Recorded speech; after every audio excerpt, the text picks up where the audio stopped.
All right, I'm excited to be joined by Craig Pendleton, who's on the Community Advisory Council for the Biddeford Gazette. Craig, thanks for coming. Welcome back. Hey, good to see you. It's been a year and a half. You are a friend of the podcast already. You've already been on once. I think it was before the last election cycle in Yep. 2024, maybe. I think that you're on the Yep. podcast. So you're an old pro at this. This will be no big deal.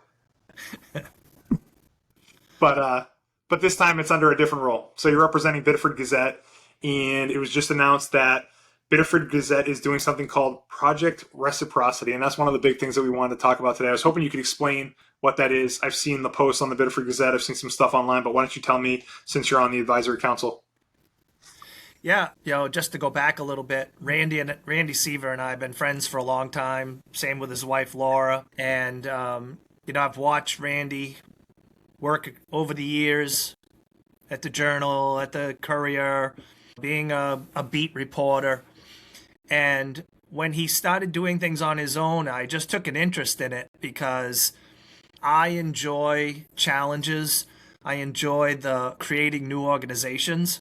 And so, I kind of was looking for something to do while I was retired. Yeah. and so things have been going along good. And, Randy's really good about coming up with great catchphrases and kind of unique plans. We could have launched this thing and said, hey, we just need some public donations, and that would have been boring. Yeah. And, Randy and Laura and I talk a lot about reciprocity, whether it's our friendship, whether it's our marriages, whatever, there's give and take.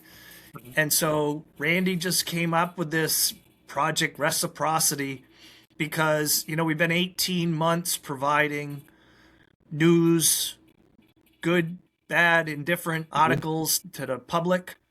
We have been very specific in focusing on Biddeford. Yep. And, we kind of launched it and said, we need some money to just pay normal bills and make sure that if somebody writes a story for us, if we can get some people interested, maybe give them a stipend. Surely we're not out to get rich. I do hope that in the near future we will file for our 501c3 nonprofit status with the IRS. Yep. And that way we can look into some grant money, which would be really the area where we can at least give Randy a little bit of a paycheck, buy a new laptop, have a really professional website, the things that we need to engage the public. So I would say after 18 months, things have been going pretty well, I would say. I think Biddeford Gazette has found its footing in the community. It's certainly a place that I turn to for news, but I also could see that there's plans for the future, which we can get to, and all of that stuff costs money. So Project Reciprocity is basically just looking for donations from readers, supporters, citizens. This is not buying ads. This is not buying subscriptions. No one is getting anything for this. This is just, we want to support this news organization that is supporting our community. Correct. Yeah. Randy and Laura and I sat down and right from the beginning, we wanted everything to be free. There are no local news per se. The Journal's gone, the Courier's gone. And so, social media is great, but there's so much that you have to really filter through. And, we just told Randy was doing a blog, and, he's that aggressive, in your face, kind of really engaging type guy. And we were just like, Randy, if you dialed this in and you really focused on providing real, up-to-date, up-to-the-minute, professional news about the city of Biddeford, I think there's a place for it. People are starving for what's going on at town hall, who's winning the baseball games at high school sports. You remember, everybody wants to see their kid play in Little League, and it was a big deal to have your picture in the Journal Tribune back in the day. I probably have cutouts, and those days are behind us now. I'm not going to have cutouts and newspaper stuff, but if the future is having your kids show up in the Biddeford Gazette when they have a big sports game or something along those lines. I think that would be fantastic. And we talked a little bit about that before the Little League season, putting Little League sports and high school sports, middle school sports. Mhm. And, I know that's on his mind and I'm sure he'll get there, but we're just kind of still at the beginning stages, it sounds like, of that stuff. And again, going back to like this unique model that we put together, it's very collaborative. We really need the athletic director at Biddeford High School to send us information about who hit the home run, what game, what was the score of the game, what are the highlights, because we can't do it all. Yeah. Randy, You're not going to have Randy's people at every sporting event. That's for sure. Yeah. Randy's a one-man show, and he does the best he can. But if we could get somebody that likes going to city council meetings, if there's someone that is paying attention to the beaches, what are the new businesses coming to town? Oh my God, Mulligan's closed. Right. Those are really big deals in a town. All that coverage is fantastic because you know that it's going to be fact-based. All the city hall stuff that was done over the election and following the elections and that stuff. I mean, where could you turn to and trust that you're going to get the facts? You definitely get plenty of opinions online, Mhm. rumor. But in terms of actual information from someone spending the time, I mean, I don't think there's a better source. And I don't know, again, I live in Biddeford, so it's hard for me to compare to other communities. But I mean, I can't imagine in your competitive research, have you seen other similar things to Biddeford Gazette be successful in other communities that you're modeling after? Or is this kind of a unique thing? Again, part of my background is, I worked with farmers and fishermen all over the United States, and I still have good friends out in California. And so there was a model in Ojai, California, that we were kind of looking at. They're bigger, they have a bigger population base and been around for a long time, but they were making the decision to not print anymore. And so we had a really good discussion about like, what's that model look like? People don't want to pay subscriptions. Maybe PBS is a good model. I want to be a subscriber. I want to be a supporter, choosing the right words and making sure the content that we're putting out there is valuable to someone. Yeah. So I guess why is now the right time to start Project Reciprocity? I think a lot of it had to do with getting a few months under our belt, making sure we had data behind us. We have some really good data from Facebook and things. I think Randy said there was something like 900,000 hits, and I believe that. Yeah, I mean, we just think now's the time to see if there's enough community support to make this thing go to the next step. And so the next step would be maybe a more rigid schedule, maybe, many more contributing articles from people in the public. Randy's really good at digging deeper into subjects. So, like the town budget, hiring a new town manager, getting into those, the University of New England pier, and that controversy. Yeah. It doesn't have to be a controversy. I loved the story he did about Westbrook skating rink, and the old guys that started that, and that was a good one. Those are those again human nature stories that people go, oh, I know Randy Forcier. He's a hell of a guy, Yeah, So definitely, it's unique to have that in today's age, to have that type of coverage. So I think it could be very cool as things grow. What are the big things that need to be covered, though? You mentioned a website, just paying Randy. Are there any other things that are needed for the Gazette? I think, we have some really good people helping us on this Community Advisory Council. Yeah. And, for example, when somebody wants to give us help building a really professional website that has more interactivity, we need to pay for that. Yeah. We need insurance. We need to join media memberships so that we have access to other people that are trying to do the same thing. So, we're not talking $1 million here. Yeah. I think it's just... But now's the time to start exploring those things. Yeah. Yep. I don't say end of the road, but it's just we're at the point where we need to take the next step. And a little bit of money is what's going to need to do that. Are there levels of support in Project Reciprocity. So if someone wants to donate $100, you get like a gold status type thing, or someone versus 500 versus $1,000, anything like that, or it's just a matter of. Normally, I would wait till the end to ask about like how do you donate, but like what is it? Just basically like a Venmo, PayPal type scenario? You just put in whatever money you want into it, or is there certain levels and it comes with benefits or anything like that? So we're kind of like yes to all of those things. Yeah. We got some help putting the donate button on the website, and we created a Venmo account. We created a PayPal account. You can write a check. We are talking about when we get enough people, we want to, again, this is like a test stage. I think that, we've had people donate up to $1,000. Yeah. We've had quite a few people donate $100, and God bless them, there were people that donated $5. Yeah, that's great. And I think I mentioned before, I kind of like the public broadcasting model where the words you choose, like I'm a supporter, or, I'm a fellow, or, something. We will create that. We just wanted to get the temperature of the community right now. Yep. The other thing that we're looking at is a lot of times online, there's an ad, and then there's some of the story, and then there's some of the ads. I know that and well. We were like, we absolutely hate that. We want you to read the story, and if we're trying to figure out what's the best way.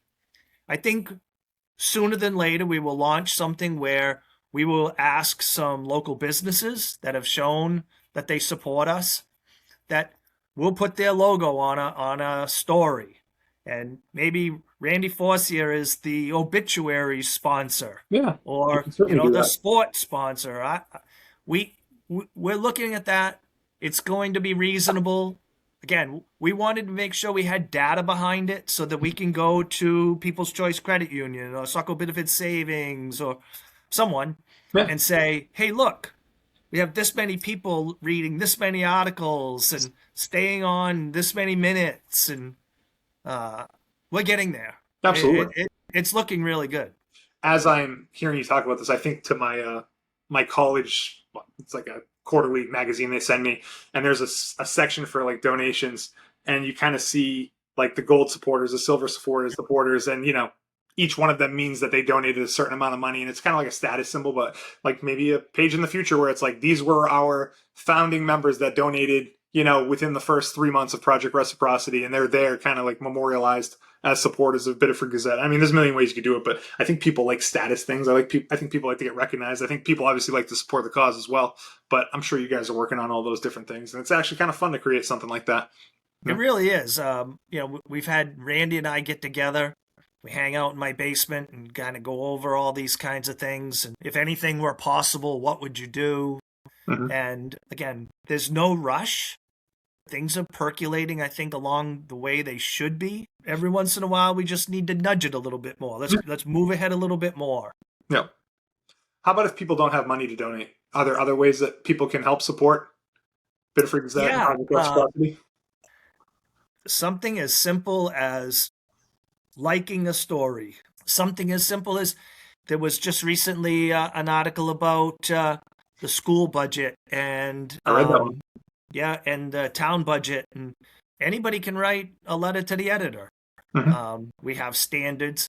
Actually, while I'm thinking about that, that's one of the things that I really liked working with Randy and Laura on from the beginning. Besides trying to become a professional news organization, we all talked about values and standards and principles. And I know I've talked to you before. I helped build an organization in the fishing industry, and everybody shook their head and said, there's no way the environmentalists and the government workers and the fishermen are going to come together. And we did it. It was because we had values and ethical standards and things like that. And so that gives Randy a platform to make sure that, he's always following that standard. He's not going to go off the rails. We're not gonna call people names and that kind of stuff. We're not gonna engage like that. So I think it's really important. And so if somebody wants to write a letter, great. If somebody just even, you're walking downtown and you run into each other and go, hey, did you see that story in the Gazette? That goes a long ways. I think that means something now, though, too. I think you could say that to people. Like, did you see the story in the Gazette? And that actually know what you're talking about. They're not like, what's I the do. what's the Biddeford Gazette? It I has agree. it has some familiarity. It takes a little while to get to that point, but it certainly is. And I have those conversations with people all the time. Yep. So, if Biddeford didn't have the Gazette, are there any types of stories you think would fall through the cracks? I think All most of them. I, Again, I'm not into controversy, but the information about the University of New England pier is one that's quite interesting to me. I think that losing a city manager a year into her tenure, those things are really important. You need leadership in the town. And we had Merck years and years ago. We were in a mess. No one wanted to come to Biddeford. We made these great moves. The city council had the wherewithal to look forward, and all of a sudden, Biddeford is taking off. It's the youngest city. It's the fifth or sixth largest in the state. It's the largest in York County. We have every ethnic restaurant. We have all kinds of stuff going on. And to me, we're at a little pause. Yeah. And, Liam's a nice young man, got elected. What are we going to do next? Where's Biddeford going next? Yeah. And again, the Gazette is that entry point or that place where you can go find information about what's going on in the community. Yeah. Honestly, without the Biddeford Gazette, there would be no way for people to know the stuff that's going on with the city council and city hall in general. Like, I don't think there would be a way to know much about the town manager leaving or the city manager leaving. Like, there's just, I don't know, maybe Portland Press would cover some of that stuff, but outside of that, it would just be rumor and speculation on Facebook and people commenting, so it's, we're so lucky to have Biddeford Gazette, I think. And I'm honestly really impressed with the stuff that Randy's doing. Tell me about your role in the council. Like, there's 14, like, how many people are on the advisory council? That's a really good question. Yeah, I mean, I know it's changed a little bit, but I was looking at the website, and there's definitely a lot. There's a good amount of you. Is everyone serving different roles in terms of their the way they advise the Biddeford Gazette? Like, are you a little bit more on the forefront given your relationship with Randy and Laura, or is everyone pretty equal? You guys meeting regularly? How's that all work? Yep, I jumped in both feet when Randy said, he wanted to make this into a legal corporation and things like that. I like that kind of stuff. And so I agreed to be the treasurer of the organization. Yep. I've been kind of watching the financial side of things. We worked with a law firm. We incorporated, we got, all the legal paperwork done. And then, we sat down and said, we need some advice. We need some people to look at what we're doing and, steer us. And so originally there were 9 of us and all different backgrounds. They didn't have to be from Biddeford. A majority of them were from Biddeford. Yep. But, I live in Old Orchard. Some other people live in Saco. And we come from a different aspect. We like seeing Biddeford doing well because if Biddeford's doing well, Old Orchard's doing well. And we're all interconnected that way. Mm-hmm. And so then, again, I think my background and my skill set, I stepped up and said, listen, Randy, you have enough stuff to do. Laura, you have enough stuff to do.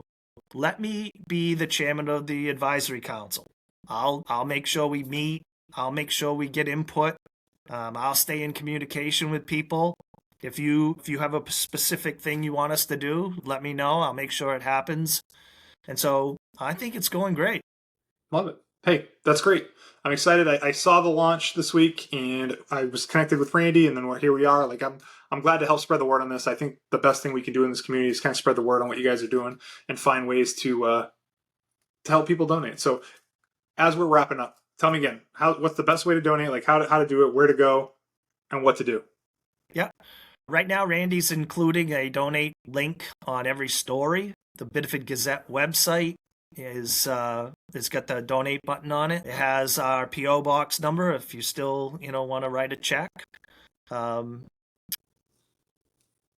guys taking Bitcoin or what? Not yet, but Anything's possible. Okay, donate button is good. Checks are good.